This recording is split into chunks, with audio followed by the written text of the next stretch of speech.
Hi guys, welcome to another build. So, dual cab 79 seems to be the thing that we're doing, of course.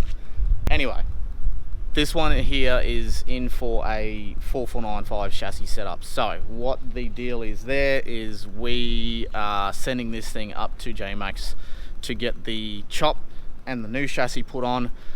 Then it's basically going to come back to me as a rolling cab with pretty much nothing in the back. After that, I'm then going to throw all the bits and pieces in it for the coil setup, and this thing's getting 4-inch 35s.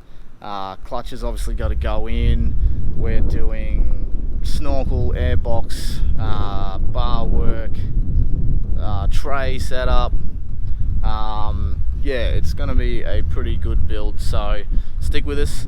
We're going to take you guys along for the ride and turn this into something that is going to be a absolute touring machine. Let's do it. You got something behind your eyes, the way you're talking, it's a cheap disguise. We were made to chase the light, but you got saved on a moonless night. Get free tonight, set it all on fire.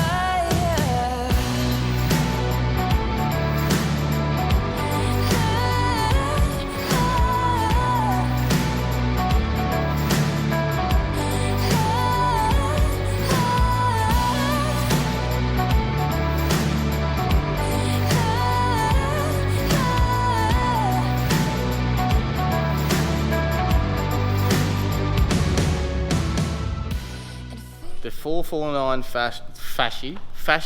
the 4495 chassis dual cab is back. So this is the one that we started with a bit of sound deadening. So we've done that. We sent it up to JMACX to get the chassis put on. She's back. Here it is in its gloriousness. We've actually started a little bit of pre-wire because we are kind of stuck with other vehicles on hoists doing coil conversions and all that kind of stuff at the moment. So this one is getting all of its accessories wired before we do the coil setup in it, just simply because of the fact that we've already got vehicles on the hoist. 495 kit is then got to go in, so we'll show you that as well. But it's back and we're going to get into it. So let's go.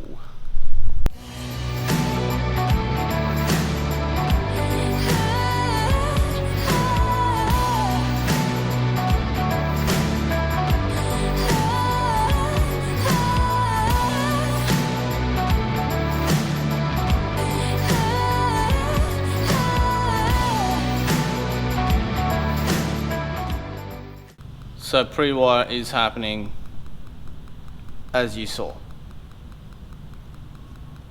Brown Davis tank's got to go in the back.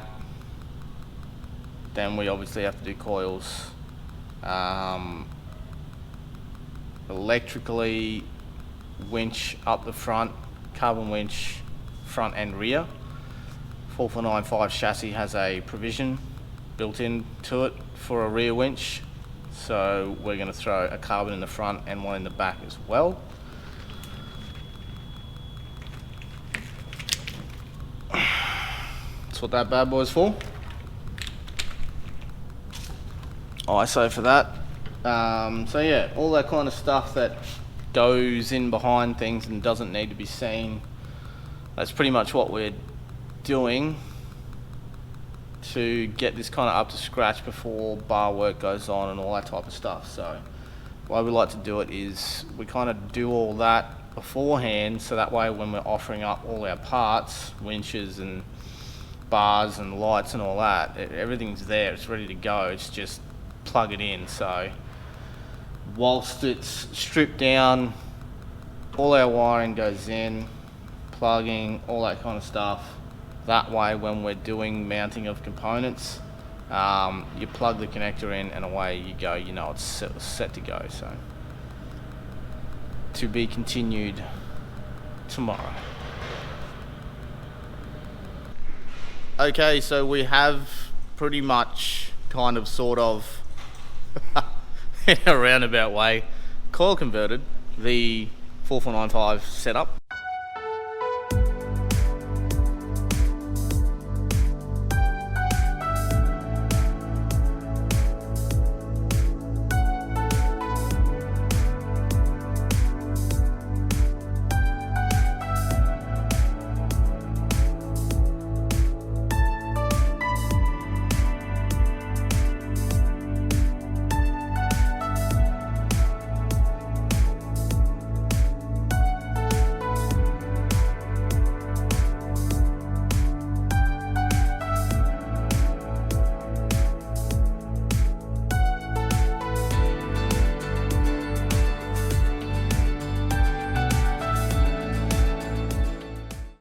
As I was saying, we're like 90, 85, maybe 80, not 90% of the way through.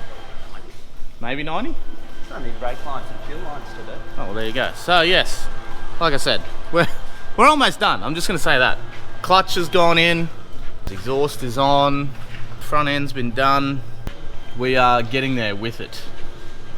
Today we will be doing all of the smaller stuff, brake lines, fuel lines, all that kind of stuff.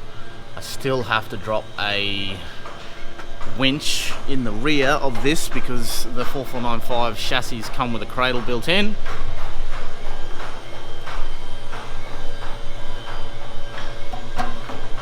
So I'm going to do that before it goes and gets a tray put on it. Then after that, we will be putting some compressor stuff in the tray. I've got to put a tank up underneath the body somewhere as well. I'll probably do that once it comes back from getting the tray put on it. New drive shaft in the rear. The 4495 chassis is a freaking piece of artwork. It's very nice. I do like it a lot. It's just, if you're in that category of needing that type of weight carrying capability, it's just second to none. Massive GVM, ups your tow to 4 ton as well. So you're pretty much going to be right with whatever you're going to be putting in it, unless you want to pretty much carry your house around with you, which if you've got a big van, there you go, there's your house behind you. You're going to have more than enough towing capacity though, aren't you? Alright, better actually stop blabbering and do something. Ooh. It's looking good.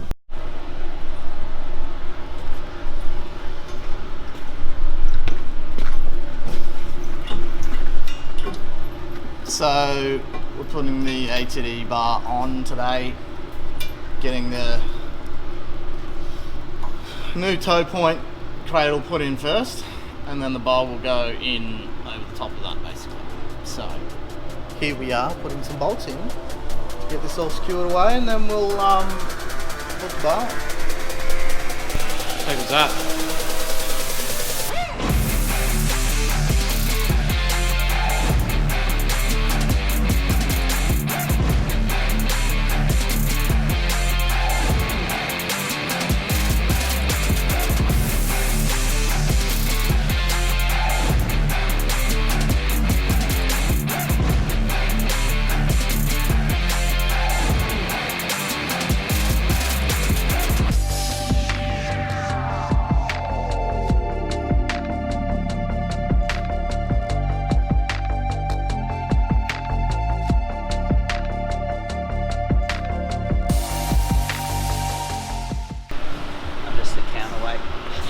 He is, he's holding the bars in the upright position so I can feed wires through.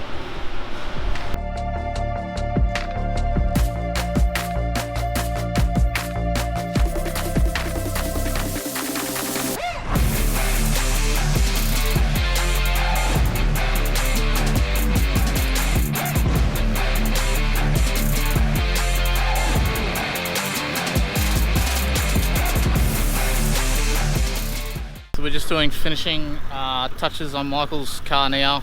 Running both the winches in, just testing everything electrically as well. After we've done that, we're just going to go for a quick roadie and make sure that our suspension setup is sweet as well. We just check for anything that might be rubbing or anything that might be out of place that we've missed, things like that. So I've got to take this.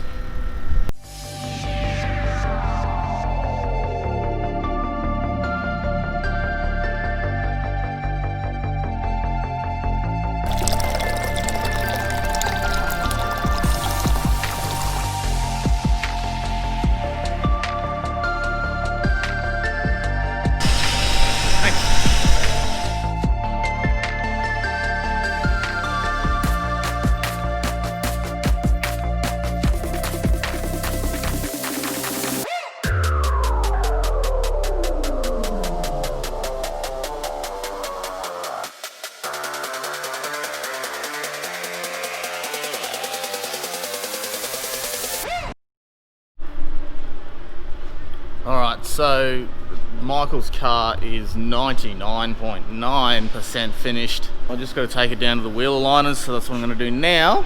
Get a wheel alignment, then we pretty much will go for one last road test, make sure that absolutely everything is sweet. Then it is on the back of the truck off to the dealership so he can pick it up in Rockhampton, I'm pretty sure. Or maybe Emerald, I can't remember which place. Anyway, that doesn't matter, details. It's looking good, hey. I'm pretty happy with the end result. 4495 chassis. I'll show you guys around it soon, so stay with me for that. Let's go get this thing wheel aligned.